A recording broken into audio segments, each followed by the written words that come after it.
भगवान राम अपने 14 साल के वनवास के दौरान सीता की खोज में वन वन भटक रहे थे। इसी दौरान वे अपने भाई लक्ष्मण के साथ एक जंगल में पहुंचे, जहां शबरी नाम की एक वृद्धा रहती थी। शबरी रोज सुबह उठकर अपने आश्रम के आसपास का स्थान साफ करती, फूल बिछाती और भगवान राम के आने की आशा में हर दिन मीठे जंगली बेर इकट्ठे करती थी। शबरी भगवान राम की अनन्य भक्त थी और वर्षों से उनकी प्रतीक्षा कर रही थी कि एक दिन राम स्वयं उसके आश्रम में आएंगे।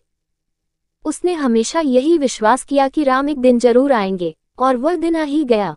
जब शबरी ने राम और लक्ष्मण को अपने आश्रम की ओर आते देखा तो उसकी आंखों से आंसू छलक पड़े। उसका हृदय भगवान राम के दर्शन से प्रफुल्लित हो उठा। उसने दौड़कर भगवान राम के चरणों में अपना सिर झुका दिया और उनसे कहा, हे प्रभु, मैं वर्षों से आपकी प्रतीक्षा कर रही थी। आज मेरा जीवन सफल हो गया। शबरी ने बड़े आदर से राम और लक्ष्मण को अपने आश्रम में बैठाया और उनके लिए जंगली बेर लाए। लेकिन उसने हर बेर को पहले खुद चखा, ताकि भगवान राम को केवल मीठे बेर ही खाने को मिले। ये देखकर लक्ष्मण को थोड़ी हैरानी हुई, लेकिन राम मुस्कुराते हुए प्रेम से उन बेरों को खाने लगे।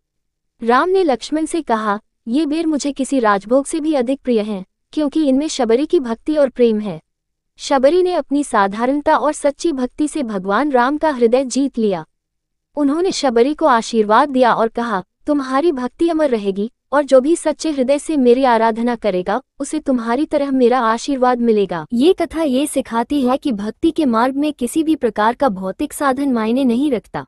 भगवान केवल सच्चे प्रेम और समर्पण को देखते हैं। शबरी की भक्ति का यही संदेश है कि भगवान को प्रसन्न करने के लिए सच्ची श्रद्धा और प्रेम ही पर्याप्त है।